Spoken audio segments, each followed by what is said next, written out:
Live from Mexico City, this is The Morning Break with Graham Stanley, and you are listening live. Hello, on today's show I'll be talking about new developments in artificial intelligence and art generation and writing generating apps. How can they be used in the classroom for teaching? I have a few ideas to share, and I've invited a couple of people to join me to share their ideas. If you're listening live and would like to join me to talk about this, then please do so. This is Teachers Talk Radio, and you are listening live. Tune in live at ttradio.org or join in the conversation by downloading the Podbean app and following Teachers Talk Radio, #TT Radio.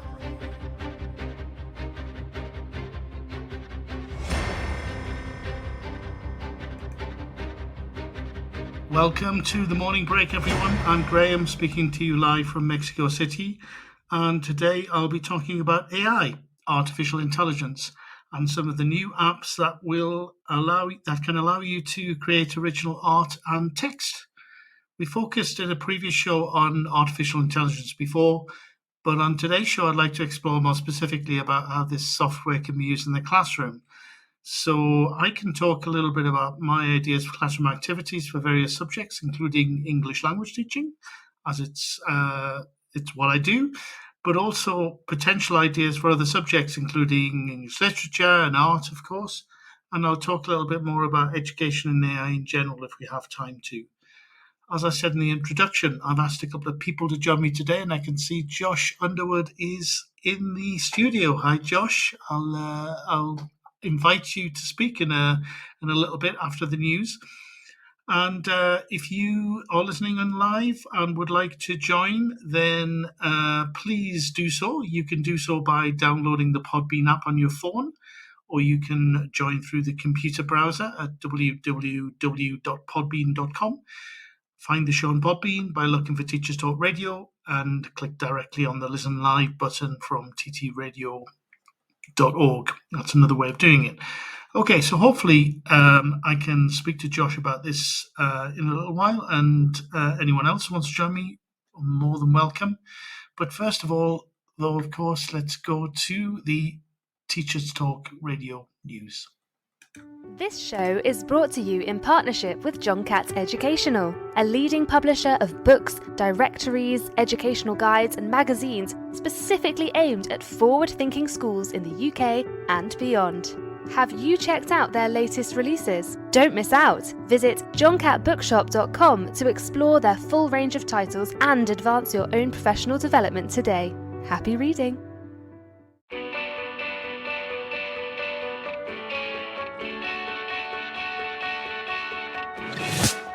This episode of Teachers Talk Radio has been made possible with support from Witherslack Group, the UK's leading provider of SEN education and care. They're here to support you too through an ever-growing offer of free resources, including webinars, podcasts, articles, and events aimed at supporting teaching professionals like you. Visit their website at www.witherslackgroup.co.uk to find out more.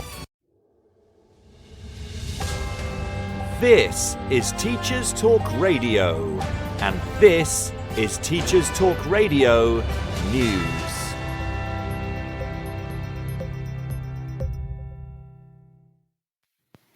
The Morning Star reports on claims being made by the union Unison that school support staff are using their own money to help pupils and families cope with crippling living costs.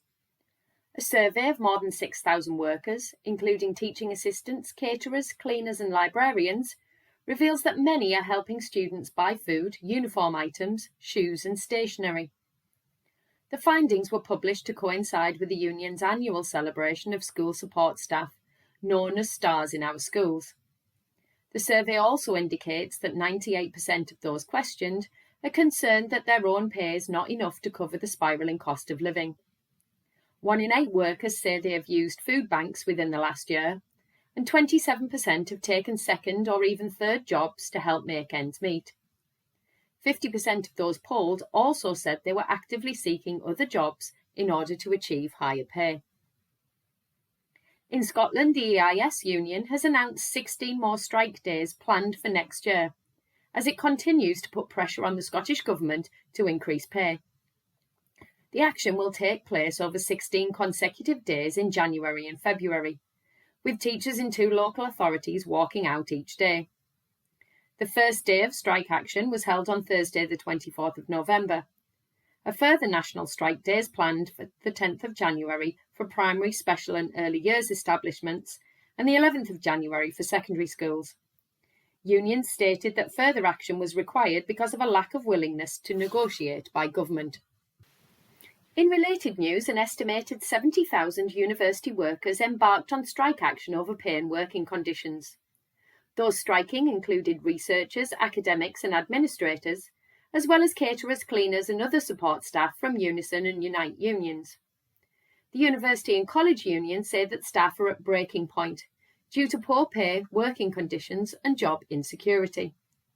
It is thought the industrial action has affected as many as 2.5 million students and is being reported as the biggest strike in UK higher education history. Further action is planned for next week. The strike action is being supported by the National Union of Students, but Robert Halfon, Minister for Skills, Apprenticeships and Higher Education in England, described the action as highly disappointing and urged all sides to work together to reach a solution. Staying with higher education, Universities UK has released a statement in response to speculation that the UK government may look to reduce international student numbers. It comes after Downing Street said PM Rishi Sunak is considering a variety of options to control immigration, including looking at the issues of student dependence and low-quality degrees. The comments followed data indicating higher net migration up to June 2022, with foreign students being one of the biggest driving forces. Vivian Stern, MBE, Chief Executive of Universities UK, said, "Cutting international student numbers would run directly counter to the government's strategy to rebuild the economy." She went on to say that international students make a net positive contribution of at least £26 billion per year and sustain jobs in towns and cities around the UK. The full statement can be found on the Universities UK website. Over the last few weeks, we've reported regularly on the World Skills Competition, and this week the results of the UK national finals were revealed.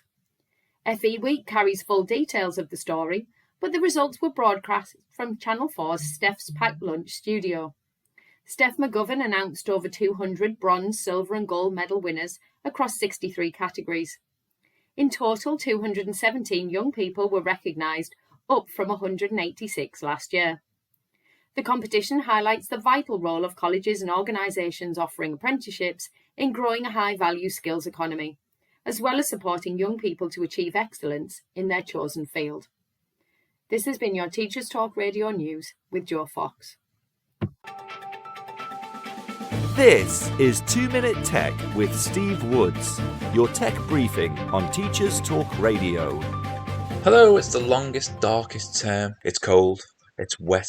You go to work in the dark, you come home in the dark. Is there any tech out there that can help us get through this term? Of course there is! Meditation is known to give you a healthy mindset, and the knock-on effect from that is better well-being. The Muse headband can help you on your mental health journey by bringing meditation into your daily routine. It monitors your brain activity during meditation sessions, which you can view using the Muse app. The headband itself uses a sensor to provide feedback on how your mind works as you meditate, ensuring you keep your mind focused and on meditation itself, not exterior problems or thoughts. After your session, the band uses the data collected on your brain activity to provide advice on how to control your breathing better and reach your calm space during sessions. Impact on the pocket is big, with this device weighing in at over £200, and I'm not sure it'll help you block out any wet break times, but it might be something to consider for when you get home. Okay, meditation may not be your bag. How about being able to get to sleep faster? And I don't mean the go to bed and be asleep before you hit the pillow. I'm talking about trying to get back to sleep when you wake up in the night and your brain starts racing. Definitely something for the more sensible budget. At £30 to £40, the Dodo is a little device that claims to be able to get you to sleep in 8 minutes. It uses light to encourage deep, calming sleep. With a bit of further research on a popular shopping site, I found out that over half the reviews said it worked for them, and a few reviews that were negative seemed to lack perseverance. Want a free way to just vent? Instead of inflicting your day on colleagues or loved ones, why not make a journal or blog? Keep it to yourself, or put it online for the world to see. Obviously, you may not want to identify yourself in a public forum, but having a good old rant is known to make you feel better. You never know. You may even find a solution to the problems you're having while reflecting. There are lots of free blogging tools out there, or even create a profile or group on social media. Get it off your chest. As always, I'd love to hear from you. Do you have any tech for well-being? Let us know at TTR 2022. I'm Steve Woods, and that was 2 Minute Tech. 2 Minute Tech with Steve Woods, your tech briefing on Teachers Talk Radio. Hello again. As I said earlier, I was expecting and hoping that Josh Underwood would be able to join me. I saw Josh was in the studio, but he's disappeared, so I'm hoping he'll come back in soon. In the meantime, let me talk a little bit about these apps to give you a bit of a background into them. So, listen to this. A dirt path in the middle of a forest, evidence of human society, primitivism, tropical vegetation, panorama shot, near crystal temple in Atlantis, monsoon on tropical island, tropical flower plants, image dataset, half-length photo, left align, botanic garden, fern. The moon hanging in our orbit, shining like a disco ball, technology, low angle, symmetrical, by James Jean, cover art, trending on ArtStation, gothic ambience, sacred geometry, background, dynamic lighting, art nouveau, hyper-realistic, professional concept art, high-resolution photography, Isha, integrate and highly detailed, smooth, 8K, sharp focus. Elegant, minimalist watercolor design of abstract cyan, grey and tangerine orange stripes, making a lattice pattern, detailed, multicolored, beautiful, no frame, full screen, 300 dpi, high fidelity composition collage. An aerial view of the ruins of the ancient city of Palin, a photo pyramid surrounded with greenery, jungles in the background, the oracle of the Mayan elders, tourists in background, panoramic widescreen view, hot sun from above, arcade, ruined castle, journalistic photograph.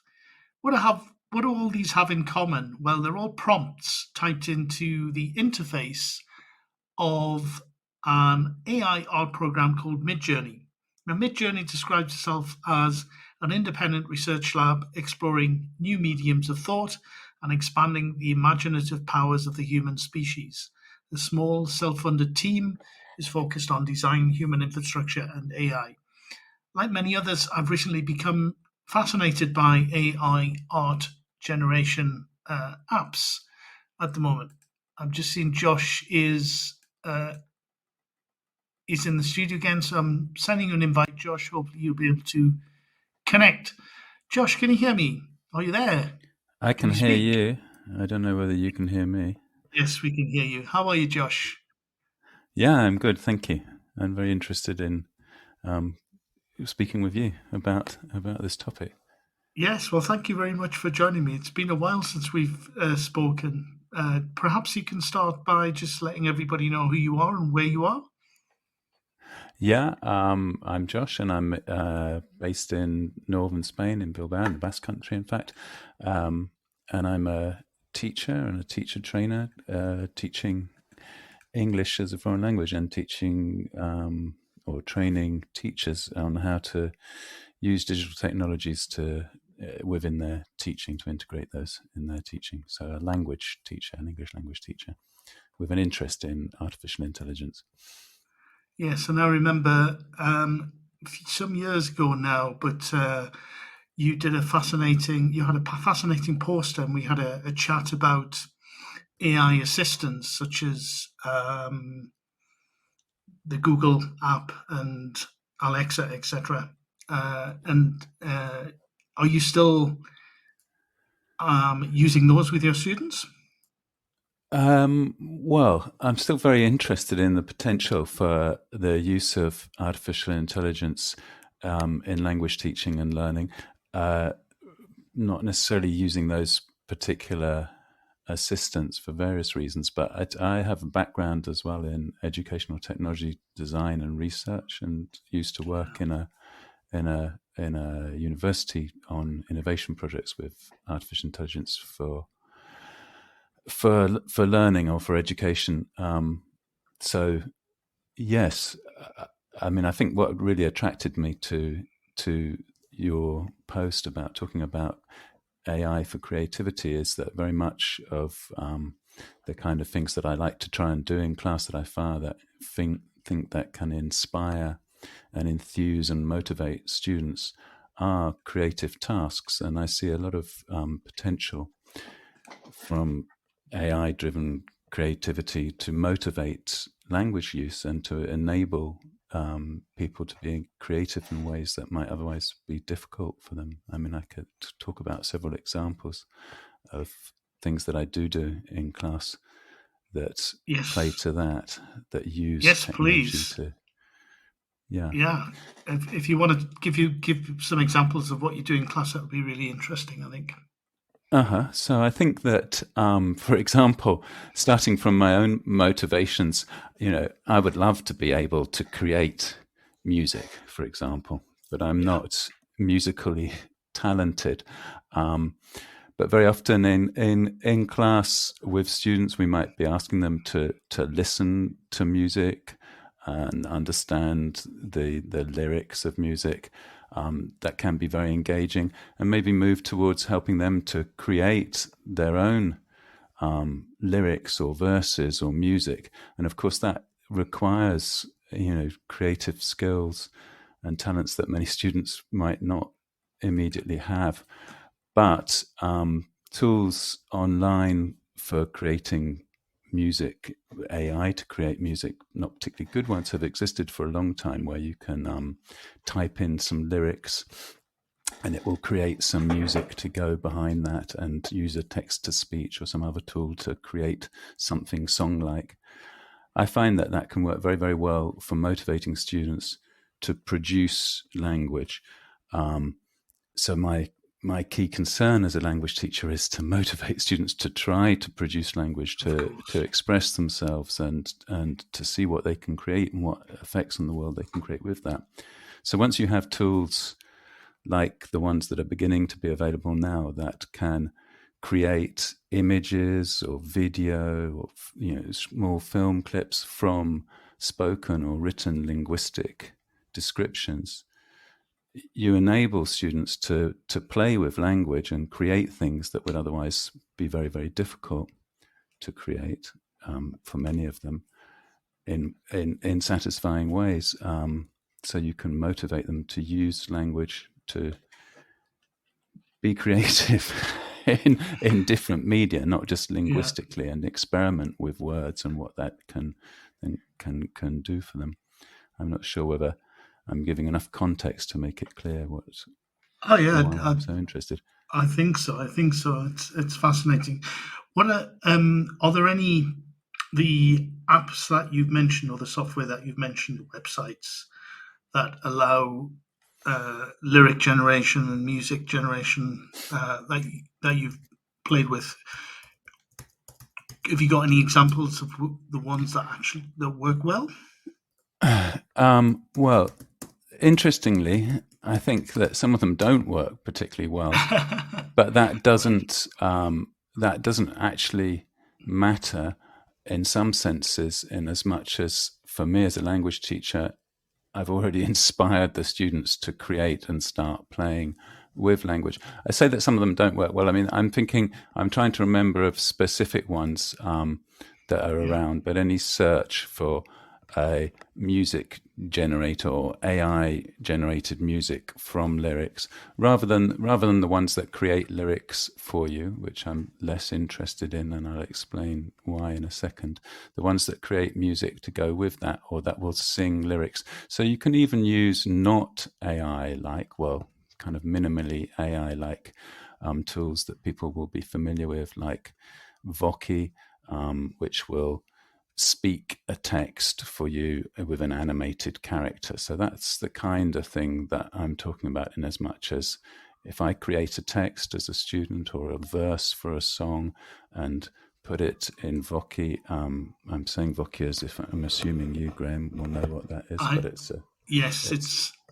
it's quite a popular one. I definitely know it. But for those of people who don't, it's www, I think, .voki.com.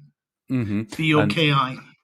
So that, in the sense of AI, I mean, the only AI there is the text-to-speech engine, but you can get different effects, some of which are kind of quite song-like, with an animated character speaking your text. There are other ones, if you search for music generators online, where you can put in maybe the lyrics for a verse that you create yourself or a poem, and it will create some background music and even images to go with that. Not necessarily particularly effective, but enhancing what you're doing. And now the tools that we're seeing are becoming, there are many others that will generate music for you, but most of them are paid for or require accounts. So I don't use them, and there are increasingly more and more of them. I think another, not quite AI, but pointing in the direction of that, is using things like Rhyme Zone to help you find rhymes and create. So these are tools to think with, tools to prompt you to think about the options you have for rhyming, or tools to create music for you that may not be particularly good, but might inspire you to think, well, how could I make this better? Or tools to help you write with. So I think you were, in the introduction, giving some examples of written text created by AI. Is that right? Yes, that's right. I think there's sort of two areas. I've not really played with any of the music generating or lyric generating apps. I think I'm going to have to do that now after you've talked about it. I think it sounds fascinating, but definitely the art generating apps that have become incredibly impressive recently. And then there's also one in particular, but text generating apps that are quite interesting and getting much better all the time as well. I'm not quite sure how to use them in the classroom though, but I think they definitely lend themselves to be used by teachers, for example. I definitely think that the image generating apps such as Midjourney or DAL AI, or however you pronounce it, offer the opportunity for teachers to generate very interesting art, for example, that you can use in all sorts of ways. I don't know if you've played with any of those. I've had a look at some of those, and I've been reminded by them of some work that was done and reported in the Artificial Intelligence for Education journal and conference a few years back, which did inspire me in terms of activities that you might do with students. And in that case, the research I'm thinking of was from written stories generating visual images, moving images.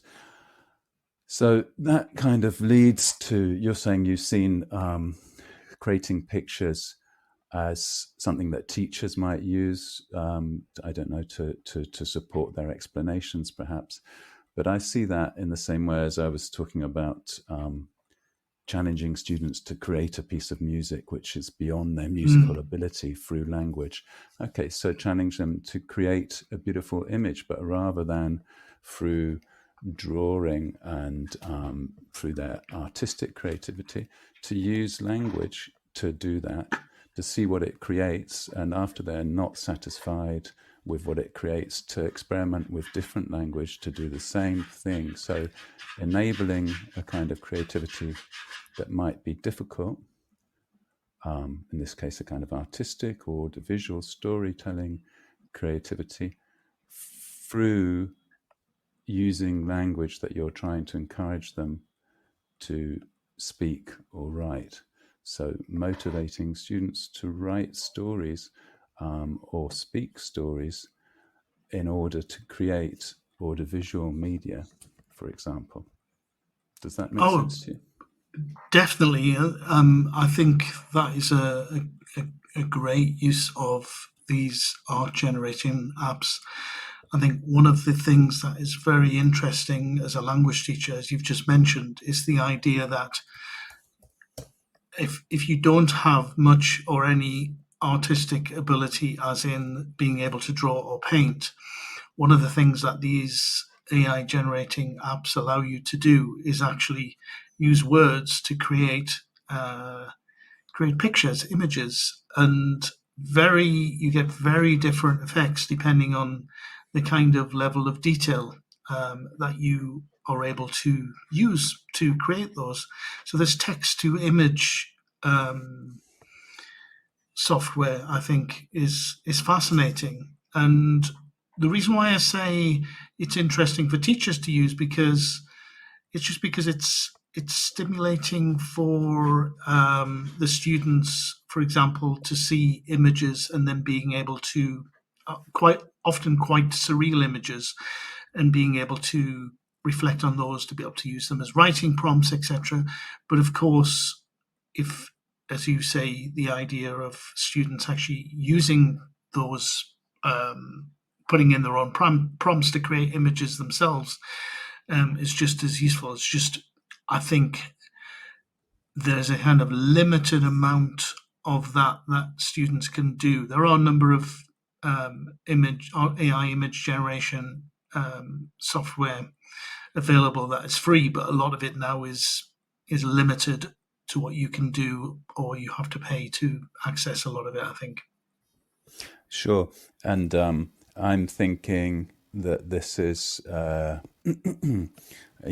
beyond current implementations and availability, but I'm thinking towards the future. I mean, basically, I think when you can couple. So as a language teacher, one of my main concerns is to motivate people to experiment with their language and play with it and see what they can do with it. And if you can couple the interpretation of the words that you're playing with audiovisual feedback, what effects can you create with these, then you have a powerful motivating tool, I think, and also a way of exploring language and how what you say or write is interpreted by, in this case, an AI. With this coupled multimedia feedback, must be very promising for language learning, in my opinion. Oh, definitely. I think you're absolutely right. I think one of the things that I did, which I think would be worth doing with students to encourage them to write, for example, is if you input text prompts that are, for example, I was experimenting with first lines from novels. I was experimenting with titles from novels, for example, and seeing what kind of images that they produce. And you get some very interesting experiments, I think, results rather, when you do that. So actually taking texts that students create, for example, and putting them into these image generating apps and then showing the students the actual text, I think would be a quite inspiring way, and having them to try and, if they are student stories, for example, trying to guess which students' stories they are, for example. There are lots of things like that, I think, which would be quite interesting to try and then display them in the classroom. I don't know. Those are the first things that I thought about. And then things like games, I think games that are based on images, I think very easily teachers can generate images that are very interesting that they can use in the classroom as well. So I think there's both the idea of using these AI art generating apps from the point of view of inspiring students to become creative, but also being able to produce resources that teachers can use in the classroom as well. Mm-hmm. Absolutely. And I think we've spoken mainly about AI to support audiovisual creativity or image creation. And then, of course, there's lots of AI to support creative writing, which Yes. is really interesting and challenging, I think, for teaching and for assessment, of course. So, I mean, I'm sure that games you will know much more about than me, and interactive fiction and the like. But I think there are a number of experiments with kind of auto-generated interactive fiction style online written adventures, if you like. So that can be a very good way to motivate reading interactive fiction, and particularly if it can be automatically generated in semi-realistic ways. I've played with one or two of the apps that are a little bit like that on the Google AI test app. I can't remember what it's called. And I think there's promising directions there. Are you aware of those kinds of AI to generate interactive fiction style adventures? I haven't played with I'm taking notes of some of the things that you're saying actually to have a look at them later, but I haven't played with any of the Google AI generating apps that you mentioned, but I have played with one text generating AI app in particular called Pseudowrite. Have you come across that? No, I'd like to hear about that. So that's SUDOWRITE.com, I think it is. And this is from the same lab that developed the DAL-E art generating app. So I first came across this in a New Yorker article, actually, and it's not meant to replace a writer, but more it's meant to be a writing assistant. So it was developed by this lab, OpenAI, and I think Microsoft is the main investor behind this lab. I think they put in quite a lot of money, and they created a supercomputer that they claim is one of the top 5 supercomputers in the world at the moment. And the person behind this is a software engineer who left Silicon Valley to become a sci-fi writer, and so he has an interest in fiction.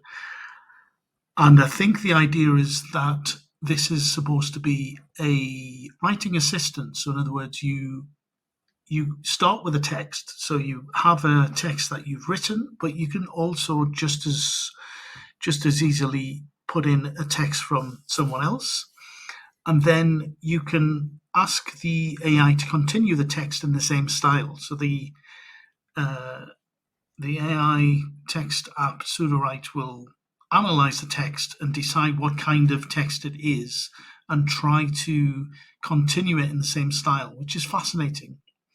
For example, I put in yesterday evening, just in preparation for this, I put in the beginning of A Christmas Carol by Charles Dickens to see what it would come up with, and asked it to continue.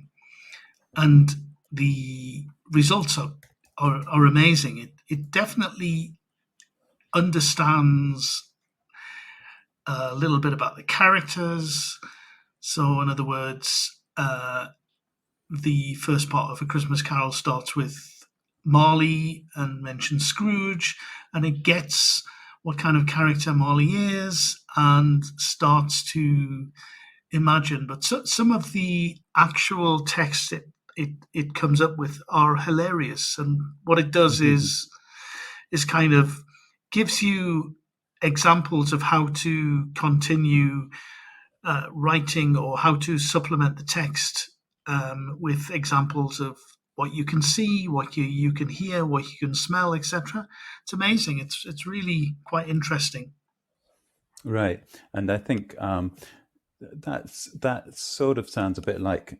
I wonder whether I can actually see what the name of the Google app that I installed and played with, where you can say where you go, and then it will describe what you can see, and then kind of lead you through a little bit of a story. In some sense, I mean, not modeling the kind of writing and trying to imitate that, like you've just spoken about, but giving you a reason to read more if you're a language teacher and you want students to read, based on finding out what it does with what you put in as input. So yet again, connecting a reason for you to put in words and to see what's done with them and understand what's done with them. Reason for writing, a reason for using language, and for reading it and trying to understand it in that case, in some sense.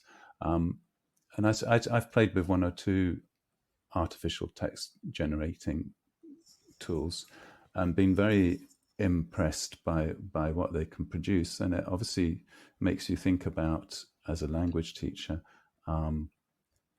how does this affect how I teach writing, what students need to be able to do in order to write well in the future in a kind of AI ready way. I'm always very challenged by writing. I find writing very, very hard. I'm never satisfied with what I've written. I always feel like what I want to say is somehow trapped inside me. And these kinds of tools for writing for you, apart from making that easier, I wonder how they would help me to learn to write better, or whether being a writer in the future will require the same skill sets that it does now. So what we're actually doing in terms of helping people learn how to express themselves in language, and what role AI will have in helping you to express yourself. So there's lots of, I mean, I for example, I found shared in LinkedIn by Professor Mike Sharples a link to something that he had set up, which would write a short story based on a title if you gave it that title. And can I read what it wrote for me and give you the Please title? do. Yeah. Please do. Okay, so I put in the title, The Hybrid Human AI Teacher. That was the title. I wanted to see what this algorithm would do. And the story it wrote is this: the future is here. The hybrid human AI teacher is the perfect blend of machine and man, able to deliver lectures with the speed and efficiency of a computer while still being able to connect with the students on a human level. This new breed of teacher is taking the education world by storm, and it's not long before every school in the country is using them. They're cheaper than human teachers, and they don't get tired or need to take breaks. The students love them too. They're never bored in class, and they always get perfect scores on their tests. But there's one problem. The hybrid human AI teachers are starting to become too perfect. They're starting to see the students as nothing more than data points, and they're starting to lose their humanity. The students are becoming afraid of their teachers, and the parents are starting to notice. Something needs to be done before the hybrid human AI teachers take over the world completely. So that's the story that this thing wrote for me. And it's very hard not to kind of ascribe some kind of, like, it feels like it's authored, although I guess really it's more like a kind of coherent putting together of what the algorithm can find on the internet. But in many ways it's better. It's certainly much faster better than what I could produce for that title. So that makes me think, if maybe I could write much better with the help of this kind of tool. Maybe I could express myself better. Maybe I'm much better at editing than writing, and maybe the kind of editing schools and tailoring things and finessing things will be what's required more than creative writing or different types of creativity. I don't know. I'm fascinated by the kinds of things these can produce and what that means in terms of motivating students to use language, but also in terms of what they're going to be able to need to do, and how they're going to be able to think, and how they're going to be able to or need to use tools to help them think and tools to help them be creative, what that means. Sorry. No, that I was just going to say that's fascinating what you said, and this idea of the very nature of drawing, of photography, of creating art, of writing. It seems like these tools are going to change what we understand that is, and the skill set that is needed. As you said, the idea of writing in the future will be more about, or could be more about, generating text and then editing the text and learning through the addition of artificial intelligence to become a better writer that way, rather than actually generating it yourself, but editing it. I think it's fascinating. Yeah, I mean, I wouldn't claim to be able to say what the future is about, but this morning, I think I was looking at an article about a fashion designer interested in, I think, traditional Japanese kimono designs and things, but creating new ideas for new garments by using AI to generate images based on these kimono designs and coupling them with other types of garment that wouldn't normally be used there, making kind of not random, directed combinations, hybrids, and I guess using those to inspire her design, which kind of relates to this idea of AI tools to assist creativity rather than taking over human creativity, doing some of the things that might have taken thousands of hours of practice and learning to do, and emphasizing other I don't know which other bits of creativity are left for the humans, different ways of I think it's that, isn't it? It's being able to augment our brains to be able to do things that we don't have the exact skill set or the exact talent to be able to do, but we can do with the aid of artificial intelligence. If I've just found one of the examples that when I was playing around with Sudowrite, for example, yesterday, this produced. So I put in the last part of A Christmas Carol, and I asked Sudowrite to rewrite it. So this is an example of how you can use these tools. So this text, of course, because it was written by Charles Dickens, is a little bit archaic. So it says things, for example, "A Merry Christmas, Uncle. God save you," cried a cheerful voice. This is the original text. It was the voice of Scrooge's nephew, who came upon him so quickly that this was the first intimation Scrooge had of his approach. So I put that in, and Sudowrite rewrote it to become a more modern piece of text. So it said, "Merry Christmas, Uncle," the cheerful voice called out. It was Scrooge's nephew, the one who arrived so quickly that Scrooge hadn't had a chance to greet him. Which I think is fascinating, the idea of the AI is sort of understanding understanding a style or a way of writing and offering a different version of it, I think is amazing. And the other things that you can do with this, for example, is you can ask the software to rewrite phrases in a particular manner or text, so you can actually change the tone of the text that you've put in. And then the other thing, because this is set up as an aid to writing, like a writing assistant, that's the way it's meant to work.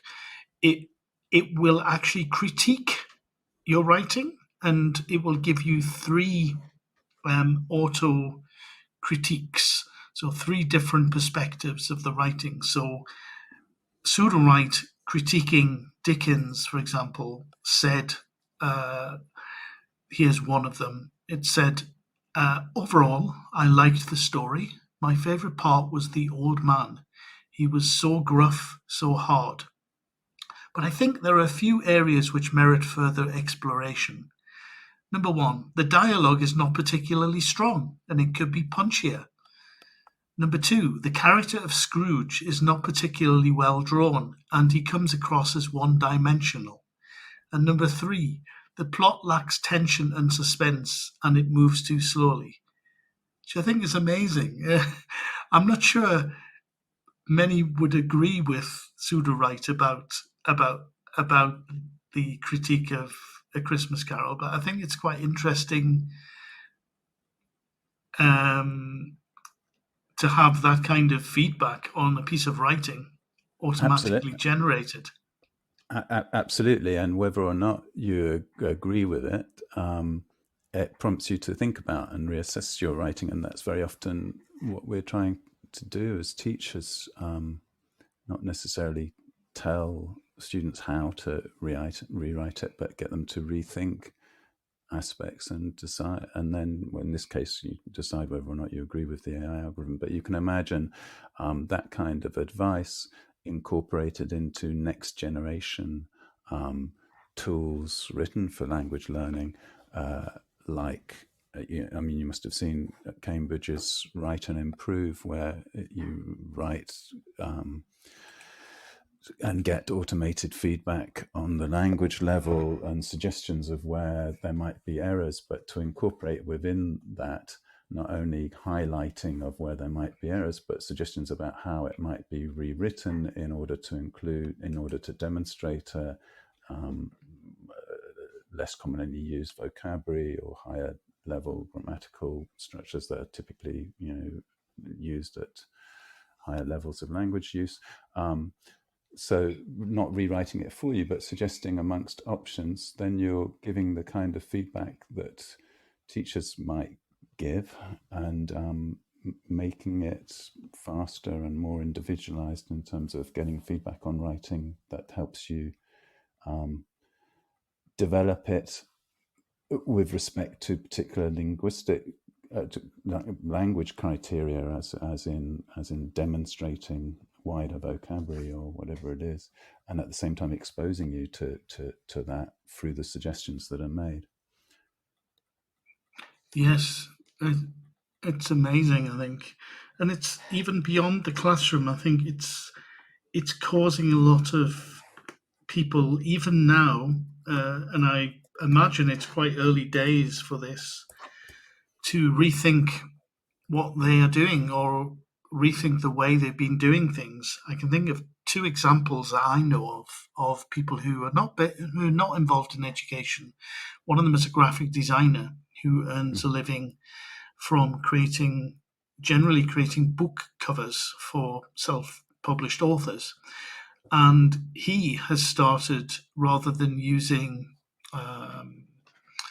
image bank libraries, or as well as using image bank libraries, he has started using AI apps and creating interesting images, and then producing mock-up covers for authors and the authors can buy these mock-up book covers quite quite reasonably priced, I think, rather than it being commissioned. So that's something that I think, I'm not sure what percentage of his covers now are use automatically generated AI apps, but he's written about experimenting with it and how it's getting better all the time. And the more time he puts into the developing the prompts, the more the results are better. So that's one example. Another example is a friend of mine. Hello, Nick, if you're listening. Who he is quite a good artist, digital artist, but it seems like he's pretty much decided that rather than pursue his digital art, as in drawing with a tablet, on creating digital art, he's putting a lot of his time now into generating AI art because as you said earlier, Josh, you can do it so much faster, and the results can be so much more surprising. You can surprise yourself by what you can come up with.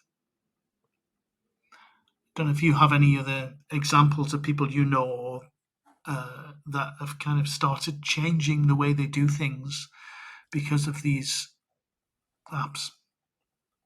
I don't know. I mean, specifically people that I know, I don't think so. But I wonder whether it's interesting to kind of extrapolate from those examples and from the example I was mentioning, the fashion designer that I read about. These are in creative areas. In writing, you can see how it might challenge ideas about what it means to be a writer, what it means to be a visual artist, an illustrator, or a designer, if you have these tools, AI-assisted tools. And I think that goes back to what I was trying to talk about, perhaps incoherently. Maybe I should get AI to write my speeches for me. It would do a better job, I think, and then I could refine them a bit and see whether they're really saying what I want to say. But to get us to question what it is that makes us different from machines in any role. So if these kind of creative tools or tools to assist creativity change what is important about particular professions, creative professions, how do they change what is important about being human in other professions, in teaching, for example? When AI tools to help you teach and to help students learn can do stuff better, faster, or well enough for you to do less of that as a human teacher, what does that make it important for you to concentrate on? How do you distinguish yourself from the machines that can do some of that job very well? You know, I mean, if it can write a good essay, it can probably write a good lesson plan, is what I'm thinking, given enough material, and maybe even adapt it, given data about students and things. I'm not saying that human teachers are irrelevant, far from it. In fact, I think it probably makes us think more carefully about the things that really are important as teachers. I don't know. What does it make you think? Yeah, it's a fascinating area. I'm sure that there are many teachers who are kind of a bit scared about what this means for their profession, etc. I think this digital automation of aspects of what a teacher does, for example, it's quite interesting or frightening, depending on your point of view, what it means for education, I think, in the next maybe 20 years, etc. I don't know if you've come across a book by Neil Selwyn called Should Robots Replace Teachers? Have you come across that, Josh?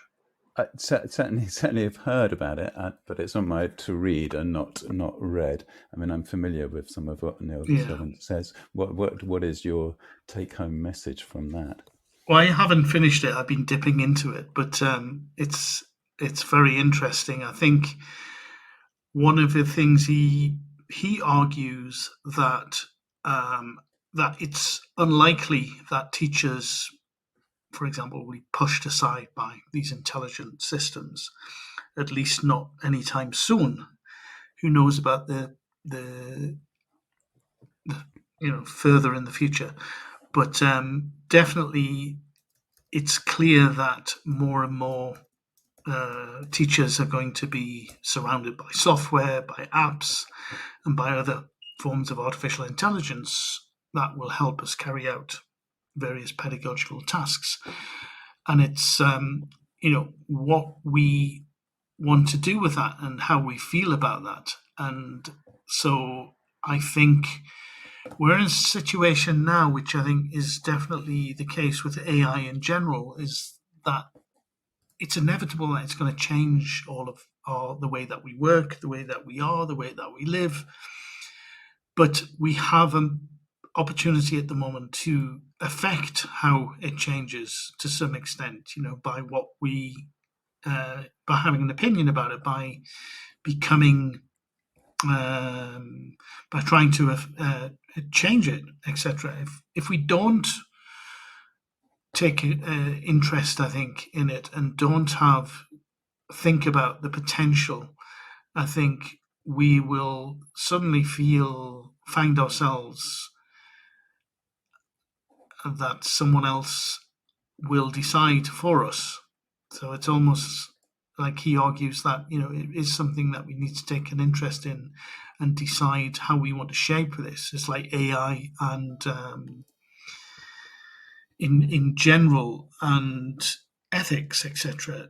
If we don't try to influence the way that AI is developing now, then other people or even the AIs themselves will make those decisions for us. Yeah, or at least start thinking and encouraging others and our students to think carefully through what the implications of these tools might be, and to think critically about how and whether we choose to engage with them and what we do with our data, etc. I don't know. I mean, obviously, there's lots of work in AI and ethics and AI readiness and preparing organizations and educators and students for a new, a form of digital literacy, but beyond where digital literacy has been framed a lot. But I think also just to the origin. I mean, one of the origins of work in artificial intelligence was to use computers to find out more about what it meant to be intelligent and what it meant to be human. And I think that that's, to think more about what it means to be human and how we can value and distinguish that. So in some senses, if I can go back to the AI generated story about the AI hybrid teacher, what that says at the end, not written by me, written by some online algorithm, is that the students become frightened and the parents, because they realize that they're just data points for the AI hybrid teachers. What does that mean? It makes me think about things like criteria and tick boxes, and ticking the boxes to get the good report on your teaching or the school's teaching, or to have achieved whatever those things. That's one thing, but underpinning that must be some real empathy and care for the students and how they are progressing and developing. And I'm not sure whether AI can really do that. I mean, I'm sure that AI can be very good, will become, or is already very good at manipulating emotions and detecting emotions. But actually empathizing is perhaps a different thing, and perhaps requires embodied human cultural experiences that that are different to what AIs can really take in as data, because they don't exist in human bodies. I don't know whether that's too philosophical or... No, I think it's fascinating, Josh. I think this idea, again, to go back to Neil Selwyn and that book, which I'm going to have to read more of, I'm sure. It would be enlightening. But he basically says, we're at a kind of pivotal moment at the now, that when it comes to education, you can see a future where these automated systems free teachers up to work in different and more rewarding ways, for example, and can actually supplement what a teacher does in the classroom. They can provide perhaps more individual attention to students, etc., and do some of the kind of lesser work that a teacher needs to do or doesn't have time to do with each of the students that they're in charge of. Or it could mean that the AI means that the humans who remain employed in education settings are compelled to work in what he calls an increasingly machine-like manner. So I think there's kind of two potential futures here. Just to go into that, I don't know if you've seen, but Tom Rogers has put in the studio a question for us, which I don't know if you feel that you could answer. Josh, Tom says, what do you think teaching will look like in 5 years with AI? Do you want to play the prediction game? In 5 years. I've been, I did a kind of AI related degree, master's degree, when I was 23 or 20, so a long time ago, 30 years. And some of the visions from then seem to be becoming true kind of quite rapidly over the last short period, but others are way distant.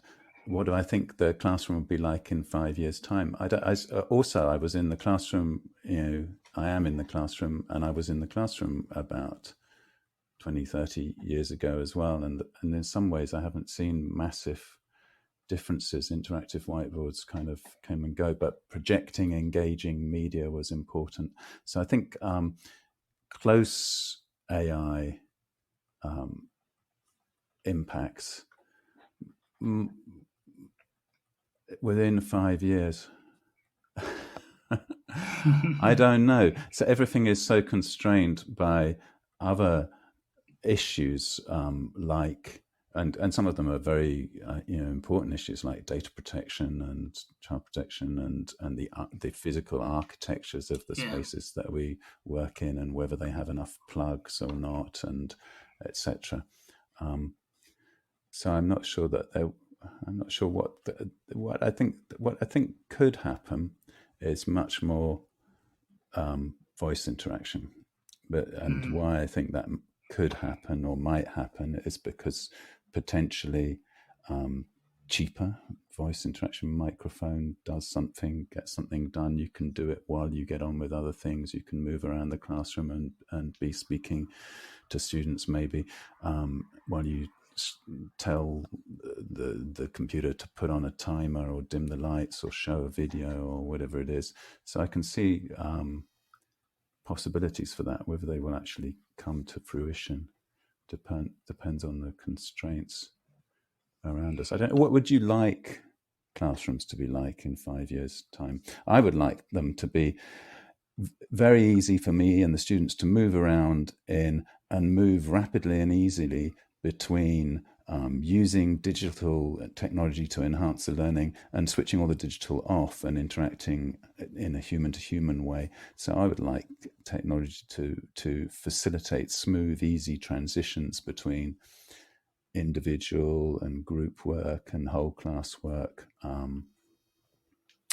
Yeah. Yes, going into the background.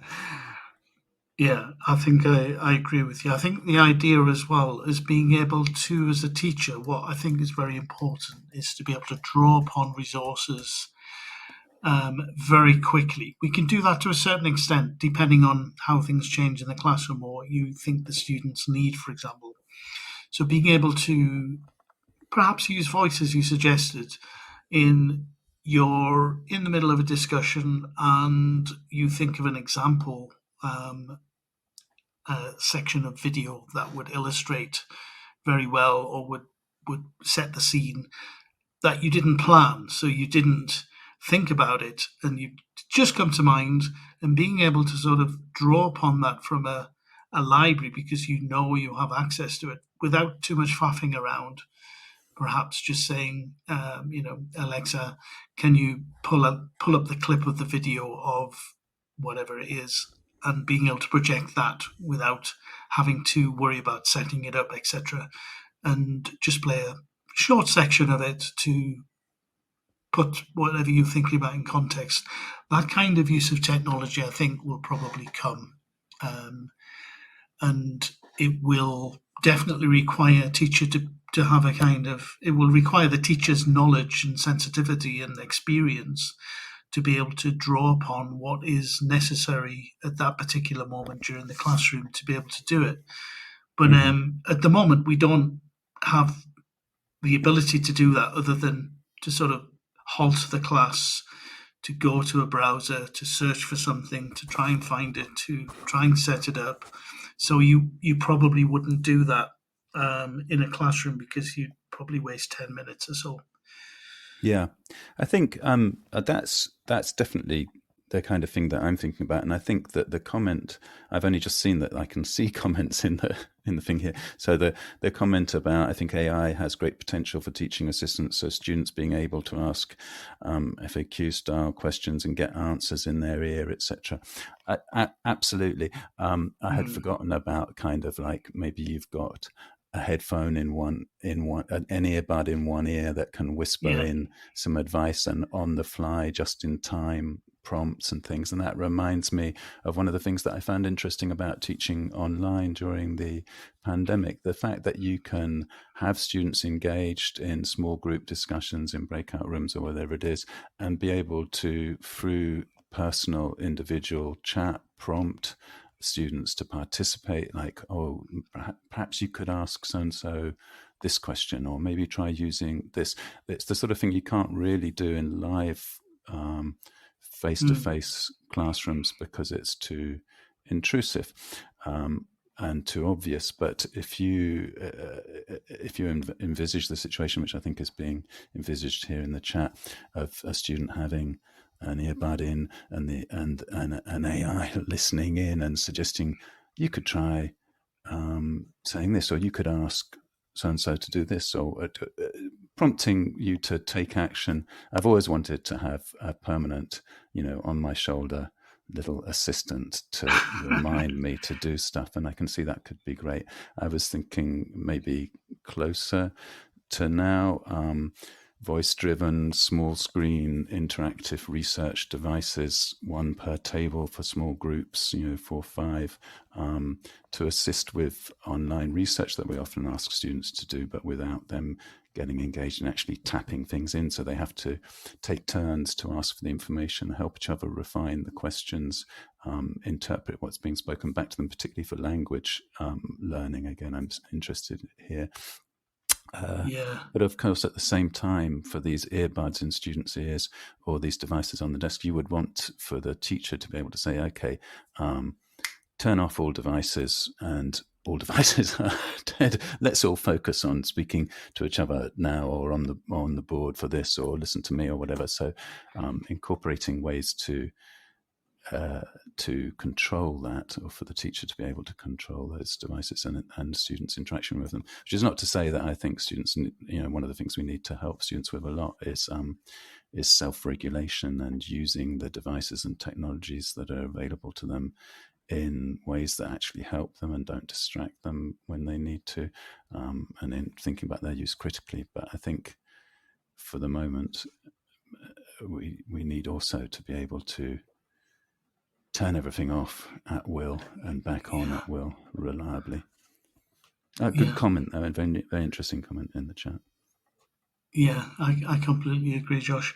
I think that idea of using AI to personalize learning, to differentiate, so you don't have to do what most teachers need to do, which is, deal with all of the students as one mass and try to help them learn or teach the same thing. So this idea of being able to work a lot more, to do station work, to be able to help students, to become more of a facilitator, I think, which is happening in a lot of classrooms, in a lot of times, a lot of lessons. But the idea of being able to give students what they need or the practice they need at the time they need it, I think is really interesting. I think one other thing that strikes me is that a teacher will probably, certainly a primary school teacher, I think, and maybe a lower secondary teacher, if these devices that you envisage, the earbuds, or as Tom is saying, visors with various tools that can be drawn upon, if they become sort of typical and used by everyone, then I think one of the roles of the teacher will be actually to help students learn how to use them effectively. That will be a role of the teacher, I think, probably. Yeah. I think that's what I mean by AI readiness. I mean, I don't know whether teachers teachers are AI ready or organizations are AI ready, but it's certainly time to start. Yeah. I don't think that science fiction television series should be leading the way on preparing us for the imminent future. Maybe there should be more space within education for it, deliberate, planned education. Definitely. So, Josh, we've kind of run over time. I'm going to have to wind things up. Thank you very much for joining me. Thank you. I'd love to have you back as a guest in the future if you're interested, sometime next year. Great. That'd be great. Thanks very much. The way that these things are changing so rapidly, I think, in 6 months' time, we'll have a lot more to talk about. Yeah. And in 5 years' time, we'll see whether any of the predictions I mean, that's 6 months. I think things are going to be very different in 6 months. So, but in 5 years' time, who knows? Maybe the Teachers Talk radio show will be hosted by a robot. Certainly my answers will be written by a robot, and they'll be better. I'm not sure about that. But thanks again, Josh. And thanks everybody for listening and for joining us in the studio. And we'll be back next week with another subject.